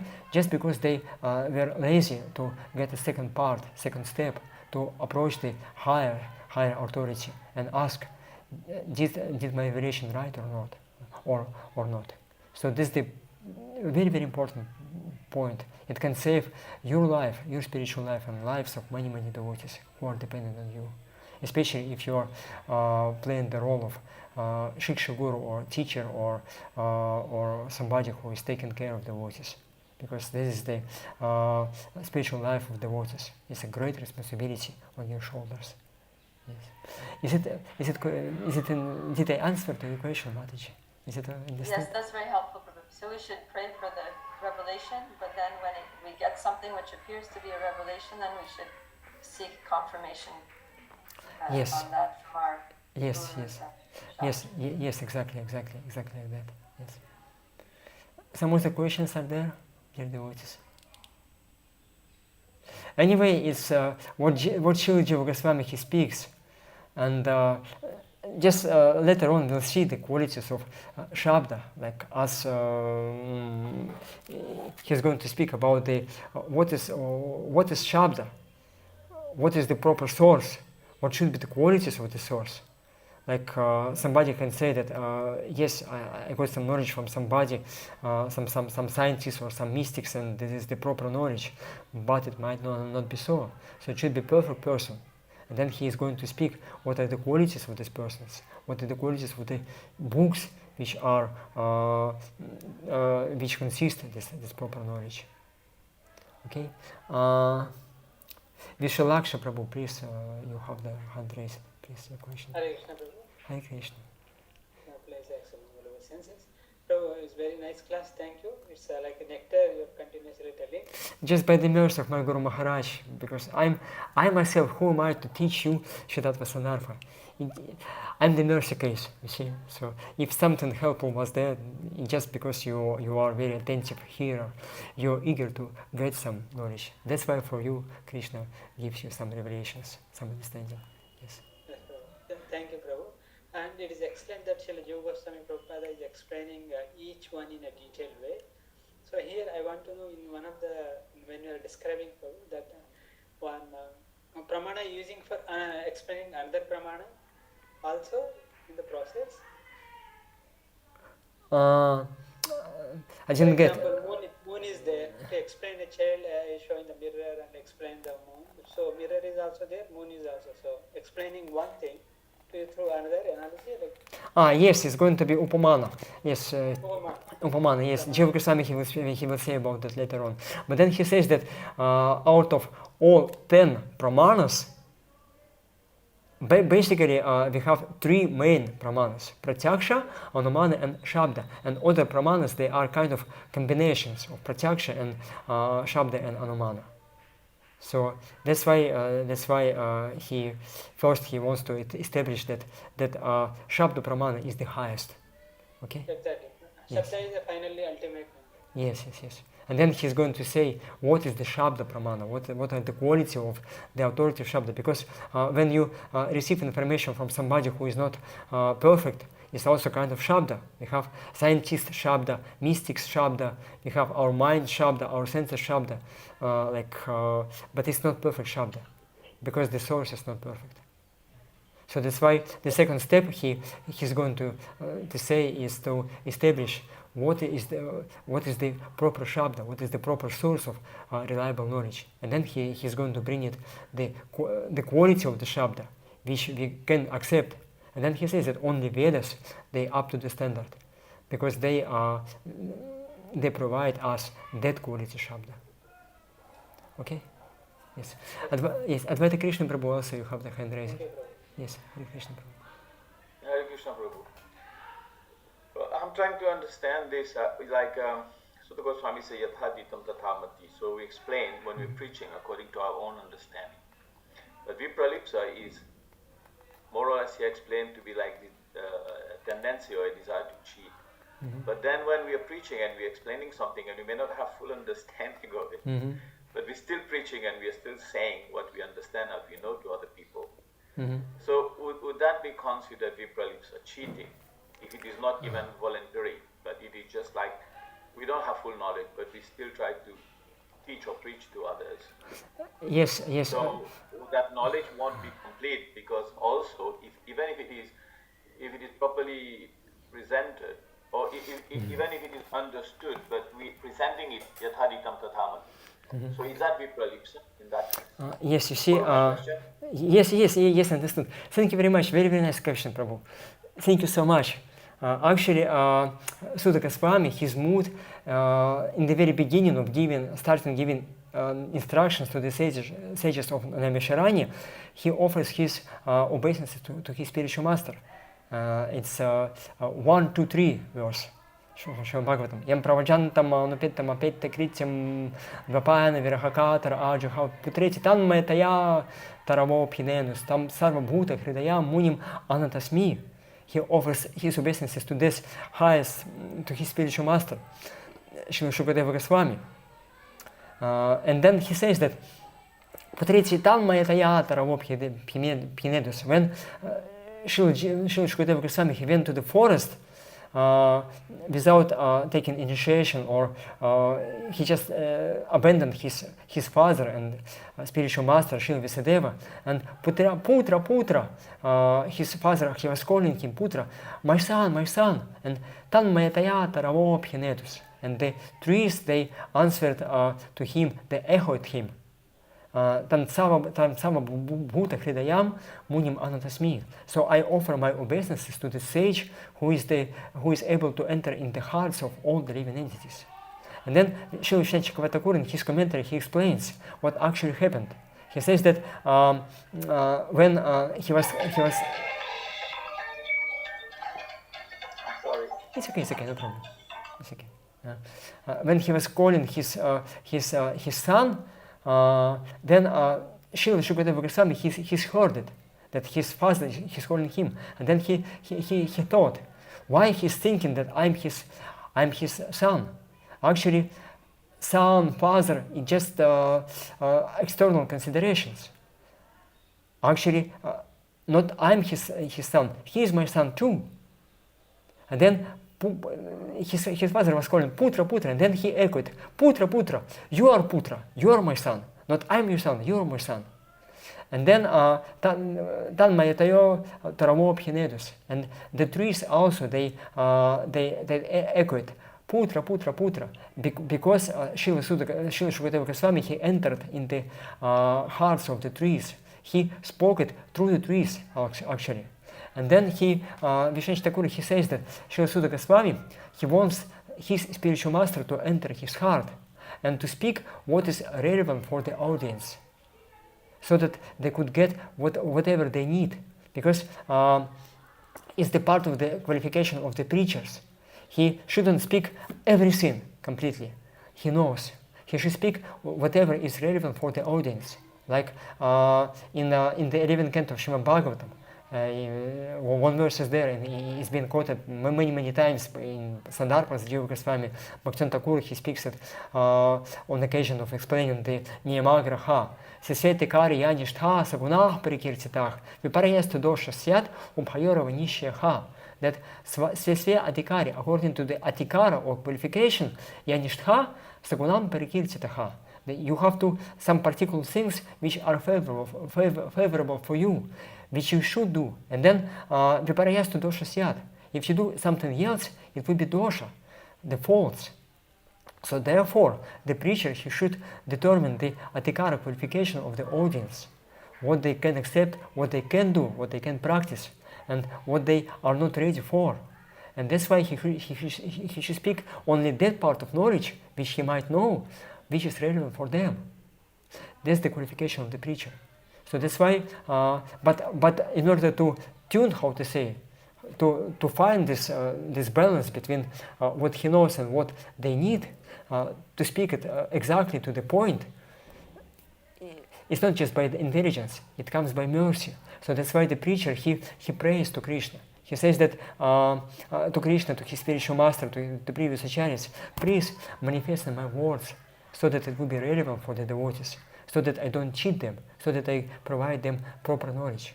That's the proper mood. And in this case, you might not be able to speak the completely perfect knowledge. Maybe not full knowledge, but it will be the knowledge which is relevant for the devotees, and they will get what they need for their spiritual practice.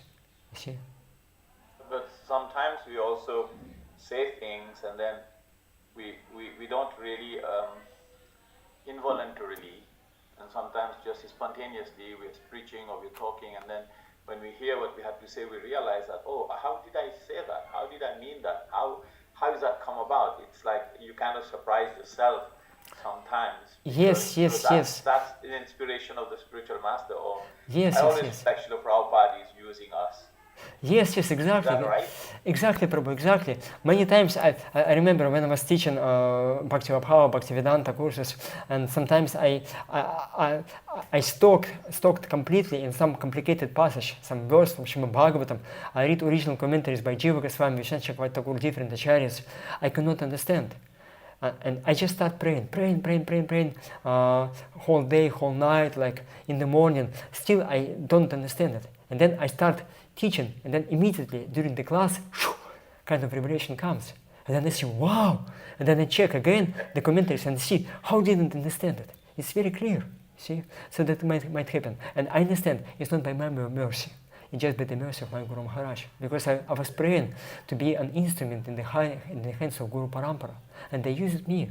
They gave me knowledge which was needed to give this understanding to the students. Not to cheat them. I also always feel this is like the very special empowerment when we try to preach to the best we can. Yes, yes. Prabhupada's empowerment comes. Yes. It's empowerment. Thank you. And I definitely see that it's not by my own efforts. Yeah. I didn't understand it just before the class. You see, it's not my own efforts. It's just revelation. It's the mercy case. Thank you. Thank you, Prabhu. Thank you so much. Yes, Shyam Kishore, Prabhu, please. You also have hand raised. Yes. Hare Krishna, Prabhuji. So my question is more commonsensical rather than like shastric. Yes, My please. question Please. is like we say like okay, Shabda Praman is the highest Praman, right? So for us Vaishnava it is Srimad Bhagavatam. But then let's say for Muslims it is the Quran, for Christians it's the Bible, and for so many other people it is whatever other kind of scriptures.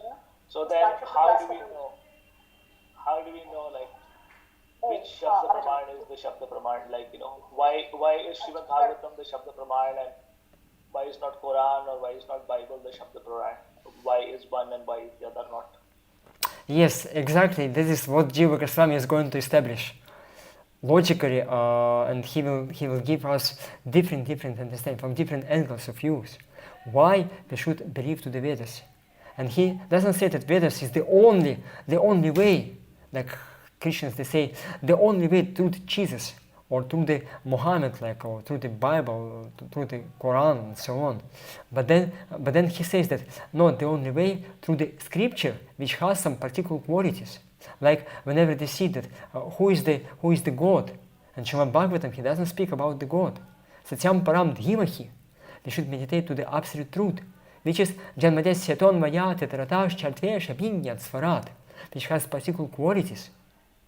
The descriptions. So that's why if you speak about the scripture, which is the highest revelation of knowledge, there are some conditions which this scripture should follow. If it doesn't follow this condition, we cannot accept it as authoritative. And if the Bible or Quran or whatever is according to the conditions, okay, we can receive it and we can accept it. If not, I'm sorry.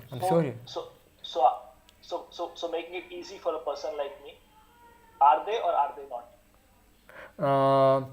Because you Jiva Goswami. Are they or are they not? Jiva Goswami, he's very radical. He says that everything not Vedic is not authoritative. He's very conservative. But still, it doesn't mean that Supreme Lord, he cannot manifest for the sincere devotee who has some real desire to get some knowledge through some other scriptures. Because in this way we limit Supreme Lord. Dharmam tu sakshat bhagavat pranitam. Krishna, he manifests this knowledge according to time, place, and Deshakalapatra. So potentially it's possible that in some other traditions, sincere people, they will get also this highest knowledge. But then also to some extent, then they should approach somebody who can give them further understanding. Even in the Bible, it is said that Lord Jesus, he says that I would like to give you a lot of knowledge, but I cannot speak now about that. There's the hint that he gave some partial knowledge, some kind of knowledge which was according to the qualification. And then if you get some mercy, you can go further. But you will need somebody who can give you higher knowledge. Okay. Okay. Okay. At least from my perspective, I see it as a good diplomatic answer, but it doesn't answer the question. Like because it's according to this, so the basic point is the shabda is the thing, and then you're saying there's a framework, so then you should use the framework, right? So Yes. That because of A, B, C, D reasons, either Bible is a Shabda Quran or it is not a Shabda Praman. You see, the crucial point is that the very heart of Shabda is Bhakti. If you have a devotion, only then this Shabda will manifest in your heart. Even if you have a perfect scriptures, potentially, which can give you perfect knowledge, but still, if you don't have Bhakti, Yasadavi para Bhakti, Yadhadavi Tatha Gurau. Shutara Upanishad says that you have to have Bhakti to Supreme Lord and Bhakti to the spiritual master.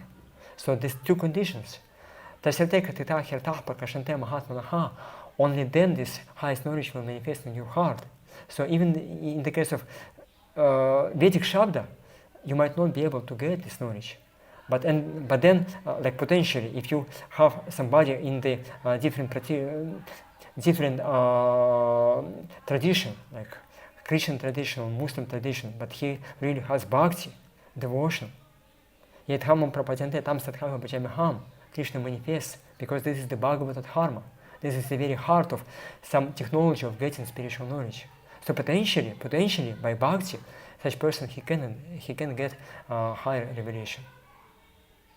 We shouldn't restrict it only by the because bhakti is svatantra. Bhakti can manifest if you have all conditions to manifest it, and bhakti can not manifest even you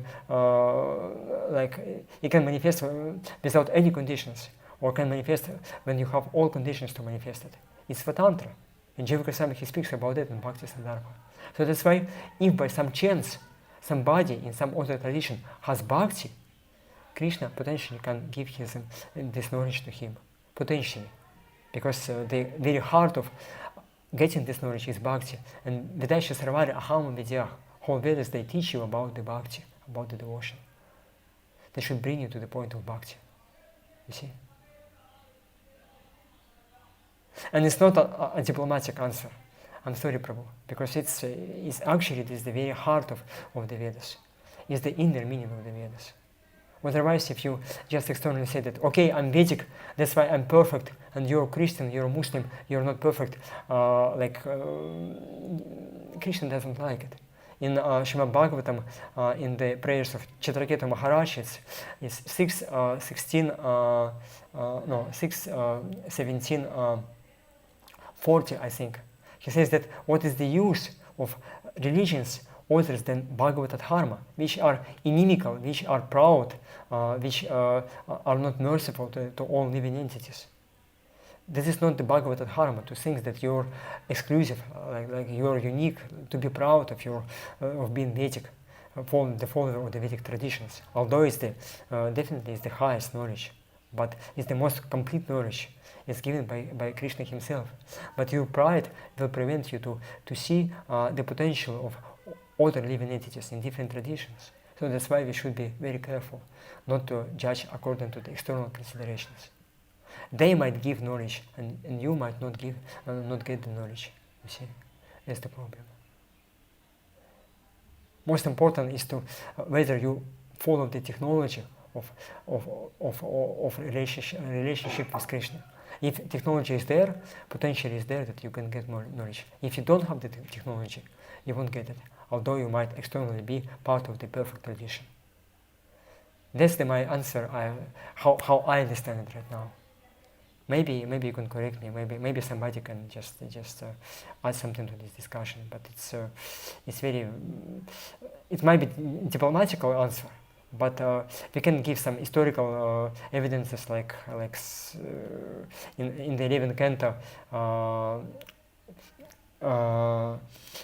some part of the Kalina Nashta Pralaya, there are some verses when it is said that Krishna gave this perfect knowledge to Lord Brahma, and he gave it to other sages, but then according to the time it knowledge became corrupted, and then therefore we have so many traditions, so many deviations are there. So it's an historical things.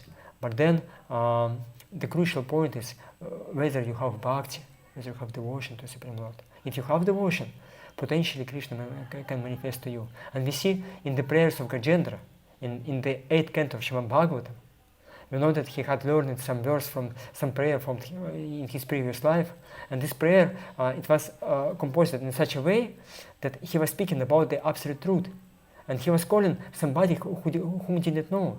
But because no demigod, no sage, no other living entity was according to the conditions he put in this prayer, only Supreme Lord could come to help him, to save him. Therefore, Krishna saved him. So this is the meaning, that you have the proper understanding of the Lord, you have the proper understanding of bhakti, and then you will get the knowledge, the mercy of the Supreme Lord. You see? Did I answer your question, Prabhu? Is it understood? Is it accepted by you? No? No. So what I could understand is that, like, if I don't know whether my understanding is correct or not, but my understanding seems to be that there are many Shabda Pramanas.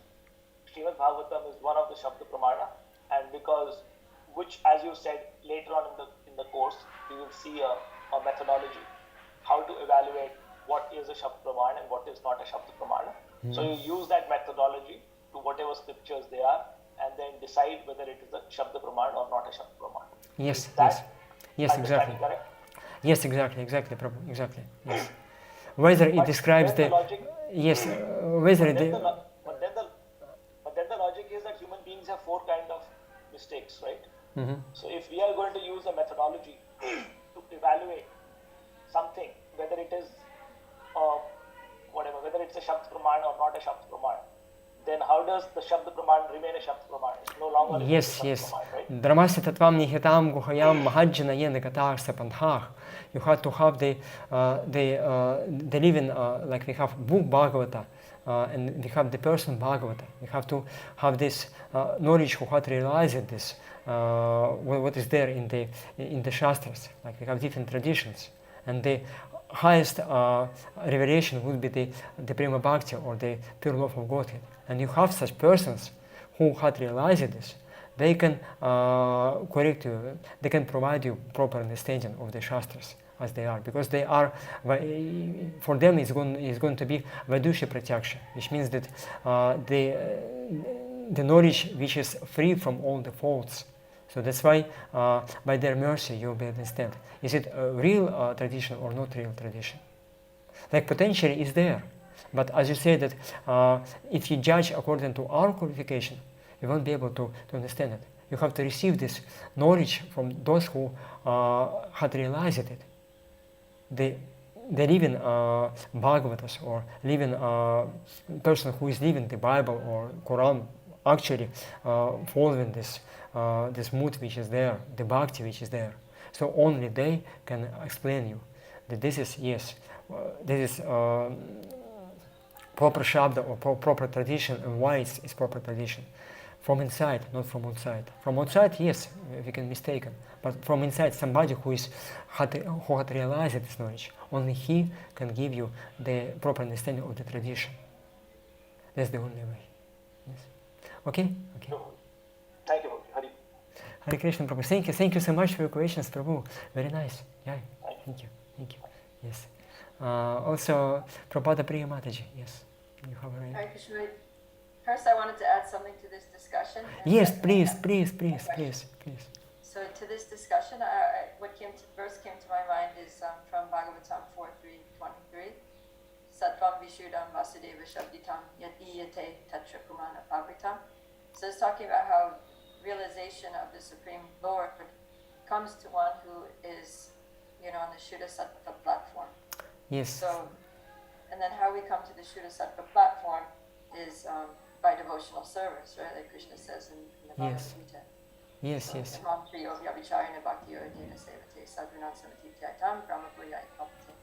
So anyone who's doing devotional service, whether they came to the platform of devotional service through the Vedic path or through another, system of religion that's been revealed in this world, anyone who performs devotional service, the trouble is that through these other paths it's more difficult to come to bhakti because they don't have clear description of the name, form, qualities, and pastimes of the Lord. Yes, so yes, it's more vague. So how do you develop love for somebody that you don't know what they look like, you don't know what their qualities are, you don't know what they do? So it's more of a challenge. It's not impossible, but it's more likely through the Vedic path. Yes. It's more complicated, yes. Nanashasta Vicharanayaka Nipano Sadharma Samstapakao. Therefore the Goswamis, they studied all the scriptures, and Sadharma Samstapaka, they distilled, how to say, the pure bhakti, what is pure, what is not pure, for us to understand. And Шримад Бхагаватам, Dharma project какая-то вот парамония, там already all the kind of dharmas, all the cheating forms of religions, they are already kicked out. Therefore Šrimad Bhagavatam is already perfect. But another scriptures, like I'm for last 5 years I'm part of the interfaith dialogue. I'm speaking with the representative of the Christians, Muslims, Jews, and so on, like Buddhists. Many discussions were there, and I can see that something which they say is karma mishra or jnana mishra or yoga mishra. You can say this, but for them it might be the highest revelation. So that's why if you perform not pure devotion but mixed devotion, devotion is there, and this is the heart of the practice. But because it's mixed, our progress will be obstructed, and it will be more slow. So therefore, our duty not to argue with them, not to try to say that we are the best, but try to help them to become better devotees, to understand what is pure devotion, what is not pure devotion, and then we can help them to practice mostly pure devotional service, and then they can get some revelation. Usually the way I approach it is that we can add something to what you already have, because that's what happened with me. I was raised a Christian and I had, firm faith in God and all that, but I wanted to know more about who is God. I really wanted to get closer to God, and I was praying every day like that. Please God, reveal yourself to me. I want to know you. I want to have a closer relationship to you. And then very quickly I came in contact with devotees, and immediately I just grabbed it, yes, this is the answer to my prayers, Yes. So that can happen. It's a nice way to direct people, not that you're wrong or that your philosophy and your scriptures are bogus, but that, you've got something really good going here, and I want to encourage you to take the next step. And here's Bhagavad Gita. Yes. This is the personality of Godhead. Yes, and most important is to be compassionate and merciful. Just not judge, not criticize, not blame, not curse that you are not proper, but to give mercy. And when they see this merciful, compassionate Vaishnavas, devotees who are happy in Krishna consciousness and who are not blaming them, who are very nice to them, it's much easier for them would be to accept what you say. Right? So, and then, I remember just one part of this interfaith dialogue. I was speaking with the representatives of the Islam, and he said something, and I repeated what he said. Actually, according to the Vedas, same things basically. But then I added something more, and then it was one time, second time, third time. And just yesterday I had this session, and he told that for 3 years I couldn't understand what you were speaking, but now I understood why it's so nice. We have so many common in your religion, in my religion. See, so basically he accepted that he's not the only authority. That he could see that devotion, that God is there in another religion, and this is the beginning of the devotional service. Beginning of the relationships. So it takes time sometimes to develop this relationship, to speak, like find common points, and then add something other to broaden the vision of this person. And then sometimes it's difficult for him to accept. And then he accepts, agrees. Okay, it's reasonable. Yes. But most important is that he has to see the love which is there in our heart. That we love him. We want to give him something. We're not blaming him, we're not criticizing him. We want to share with him the realization, the happiness of relationship with the Lord. That's why they will be able to accept us. That's the key. My question also is just a practical question about the course. Yes. Is that, do you have a plan as to which verses we're going to cover in each class? And if so, could you reveal that to us so that before the class we'll know that, okay, today we're going to cover text 9 and 10 and we can read ahead? Yes. Actually, it's I had a plan, but it's more or less spontaneous right now. I hope, I hope I will be able to cover. Like today, I wanted to cover the whole 10th Anishad of Bhagavatam of Tattva-sandarbha, but I did on the first part about the Pratyaksha. We have also Anumana and Shabda. So, like, I'm very sorry. I'm very sorry. I'm not very structured in my teachings, but I'll try my best, Mataji. Maybe at least like the day before, you could say that these are the verses that I'm going to try to cover today, and then we can read and be mentally prepared. And if you don't get through it, that's fine. We'll forgive you. Yes. Okay. Just as a guide. Okay, so tomorrow we'll try to cover the 10th and 11th verses, so like they finish the 9th verse and then cover the whole 10th verse of Sri Tattva-sandarbha. Like the verse itself is very short, but the Sarvajna, so many important points. Like now, today I was speaking about the faults of Pratyaksha, and you can see that it's very practical in our life, practical life. That's why I wanted to focus on that.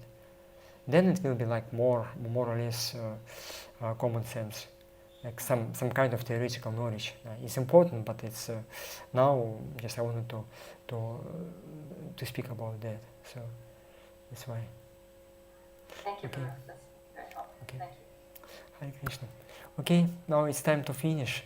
So we continue in the next session. We'll speak about the faults of Pratyaksha. Jiva Goswami is going to say about the importance of Shabda Pramana. And then in the 10th 11th Anisheda, he is going to say what is Shabda Pramana, what are the qualities of proper Shabda. And then he's going to give some proofs, some quotations from the Vedas, Upanishads, from Vedanta Sutra, confirming that Vedas is the only reliable source of adequate knowledge.